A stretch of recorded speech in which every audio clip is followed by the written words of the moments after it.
हेची दान देगा देवा तुझा विसरण व्हावा, विसरण व्हावा तुझा विसरण व्हावा.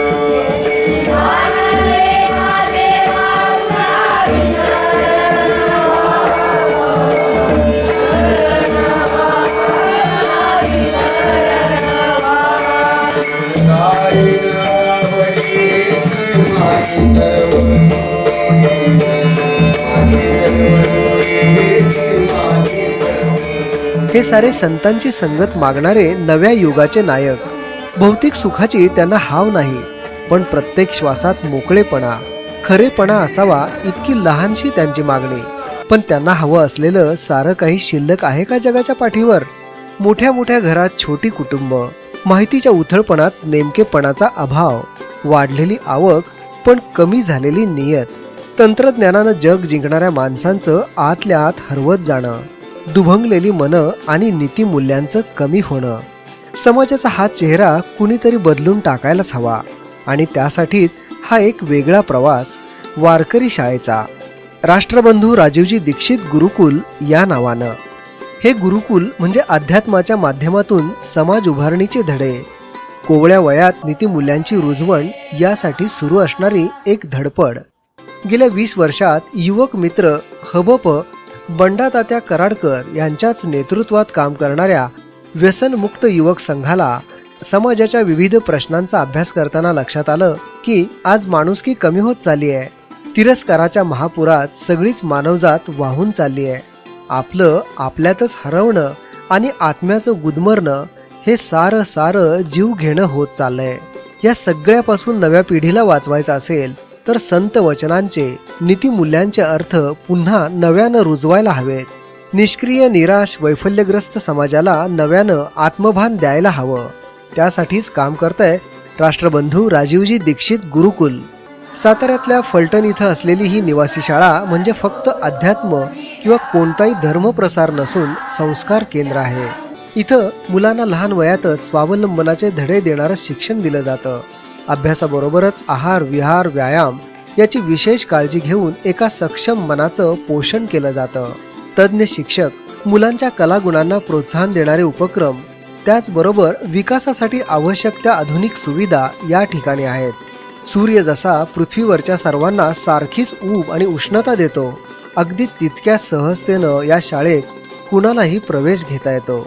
कारण निकोप समाजाची उभारणी फक्त एवढाच या शाळेचा मुख्य उद्देश आहे. समर्थ, स्वावलंबी, एकसंघ समाज निर्मितीसाठी समाजानं पुढाकार घेऊन आपल्या भावी पिढीला या शाळेत जरूर दाखल करावं असं आवाहन करताना हबप बंडातात्या कराडकर म्हणतात, गेली 20 वर्ष महाराष्ट्रामध्ये समाजकार्य करत असणारी व्यसनमुक्त संघटना या संघातर्फे एक नव्यानं स्थापन करत आलेली सद्गुरू भगवान मामा कराडकर प्रतिष्ठान या शिक्षण संस्थेद्वारा संचलित असणारं राष्ट्रबंधू राजीवभाई दीक्षित गुरुकुल केंद्र हे मौजे पिंपरत तालुका फलटण जिल्हा सातारा या ठिकाणी या शैक्षणिक वर्षापासून सुरू होत आहे. त्यामध्ये मुलांना एकत्रित करून प्राचीन कालची जी नष्ट झालेली गुरुकुल पद्धती आहे त्या पद्धतीला प्रोत्साहित करून या मुलांना संस्कार आणि चांगलं शिक्षण देण्याचं काम करण्याचा असा या संघटनेचा इरादा आहे.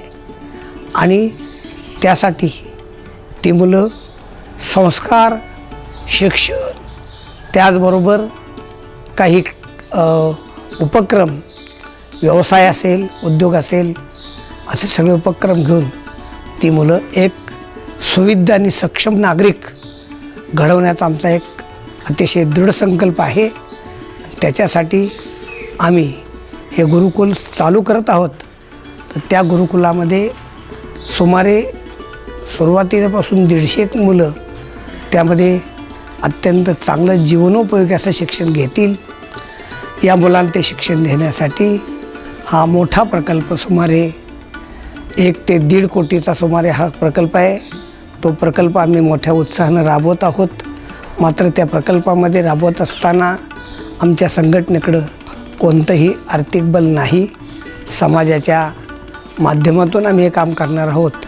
मी संपूर्ण समाजाला असं आवाहन करेन की हे जे राष्ट्रकार्य आहे, राष्ट्रकार्यामध्ये आपणही आपला काही सहभाग द्यावा आणि आमचा जो उत्साह आहे तो द्विगुणित करून आम्हाला कार्यरत ठेवावं, अशी मी सर्व समाजाला कळकळीची विनंती करत आहे. रामकृष्ण हरी.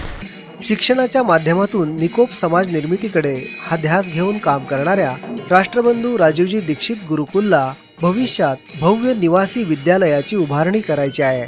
त्यामुळं उत्तम शिक्षण मिळणं मुलांना अधिक सोपं होईल. संस्थेकडे यासाठी स्वतःच्या मालकीची 2 एकर जागाही आहे.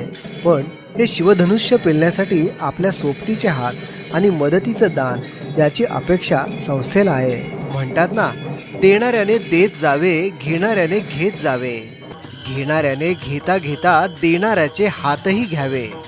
राष्ट्रबंधू राजीवजी दीक्षित गुरुकुल समाजात संस्काराची रुजवण करण्यासाठी कृतिशील आहेच. आपणही संस्काराचं दान करणाऱ्या या हातांना आर्थिक मदतीचा हात द्यावा. आपल्या या मदतीमुळं विद्यालयाची नियोजित इमारत, कंपाऊंड, निवास व्यवस्था, प्रयोगशाळा, शालेय साहित्य, पाण्याची टाकी अशा अनेक गरजांची पूर्तता करणं शक्य होणार आहे. आपला हातभार हा आमच्या कार्यासाठी मोठा आधार ठरेल.